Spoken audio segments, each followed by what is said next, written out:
패배했지만 조선이 승리한 것이 아니다. 장담하건대 조선민이 제정신을 차리고 찬란하고 위대했던 옛 조선의 영광을 되찾으려면 100년이라는 세월이 더 걸릴 것이다. 우리 일본은 조선민에게 총과 대포보다 무서운 식민교육을 심어놓았다. 결국은 서로 이간질하며 노예적 삶을 살 것이다. 보라, 실로 조선은 위대했고 찬란했지만 현재의 조선은 결국 식민교육의 노예로 전락할 것이다. 그리고 나 아베 노부유키는 다시 돌아온다. 이 글은 그 유명한 아베 노부유키의 예언으로 그가 해방 한국을 떠나면서 했다는 말로 현재도 인터넷상에 떠돌아다닌다. 물론 예언이란 단어를 부여하기에는 내용이 너무 섬뜩하다.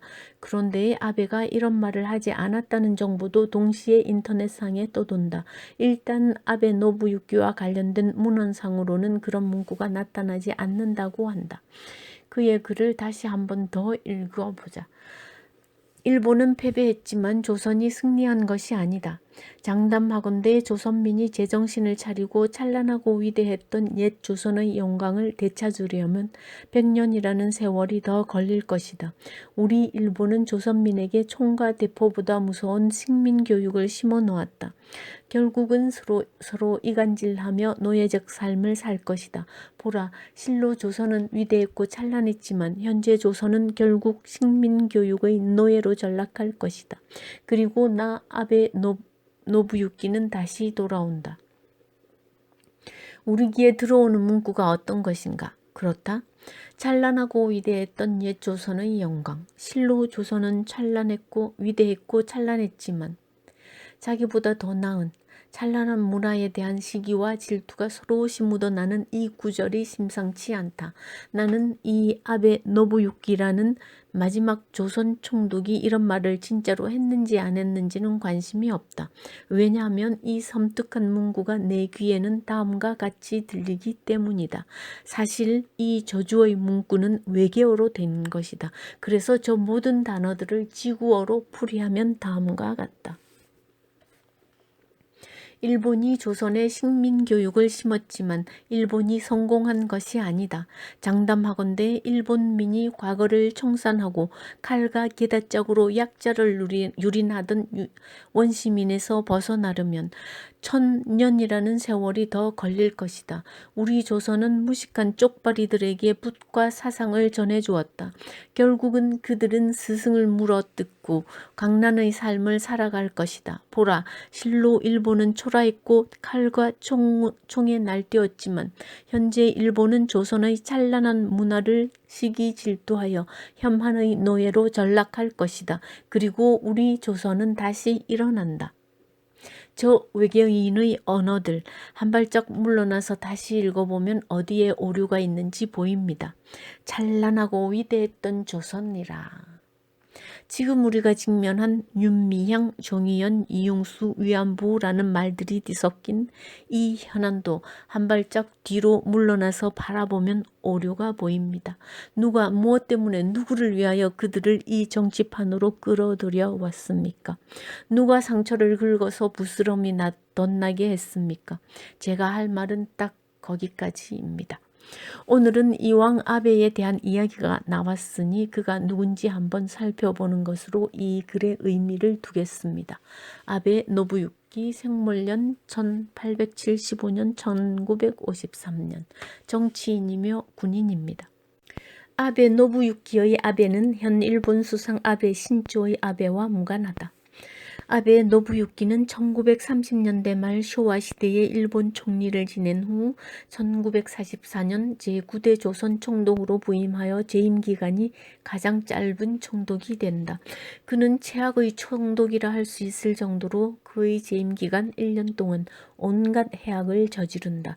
조선에서 물자를 무자비하게 수탈하여 전쟁터로 공수하며 국민의용대란 이름하에 조선의 젊은이를 강제 징집하며 독립운동과 색출에 철권을 휘두르며 위안부 및 정신대 같은 전시 인력 배급에 박차를 가한 인물이다. 1945년 8월 초 소련이 관동군을 만주에서 격파하며 8월 12일 경흥, 운기, 나진항, 청진항 등 한반도의 일부 북부 지역에까지 진격해오자 아베는 여운형으로 하여금 건국준비위원회를 설립하도록 허가한다. 1945년 8월 15일 일본이 패하고 한반도의 북반구는 소련군에 의해서 항복이 진행된다. 9월 미군이 한반도로 진주해온다. 육군 중장 존 리드 하지 장군이 점령군 사령관이 되어 미군을 이끌고 서울로 진격해 온다. 이 소식을 들은 아베는 어설픈 할복을 시도할 정도로 과시욕이 대단한 사람이다. 9월 9일 결국 하지 중장이 준비한 항복 조인식에서 아베는 서명한다. 아베 총독은 하지 중장에게 조선 사람의 미개함과 무지함과 노예 근성을 피력하며 조선민에 대한 온갖 부정적인 시각을 담은 서류를 넘긴다. 이에 하지 중장은 미군의 절대적인 복종을 하지 않으면 한반도의 독립은 늦어질 것이며 이를 어기고 경거 망동할 시에 엄벌에 처하겠다는 경고성 포고문을 발표한다. 일본의 전략이 먹혀 미군은 일본 총독부 관리와 거류민들을 포로 신분이 아닌 외국 체류자 신분 형식으로 그들을 보호한다. 아베는 자신의 재산을 챙기고 총독부 관리들과 체류 일본인들의 귀한 비용을 마련하기 위해 엄청난 화폐를 찍어낸다. 이때의 화폐 남발은 광복의 혼란스러운 공간에 심각한 물가 상승의 요인이 되고 조선은 인플레이션에 시달리게 된다. 아베는 미 군정청장으로 임명된 미 육군소장 아놀드에게 조선의 행정권 일체를 위임하고 총독직을 사임한 후 일본으로 도주한다. 곧이어 그는 일본에서 전범으로 체포된다. 그러나 증거 불충분을 이유로 무혐의 석방된다. 1953년 9월 7일 사망한다. 이상입니다. 오늘은 짧은 역사 탐공 시간을 가져보았습니다. 여러분의 북과 입 띠띠부리였습니다. 좋아요, 구독, 댓글은 저의 먹과 벼루와 먹물이랍니다. 감사합니다.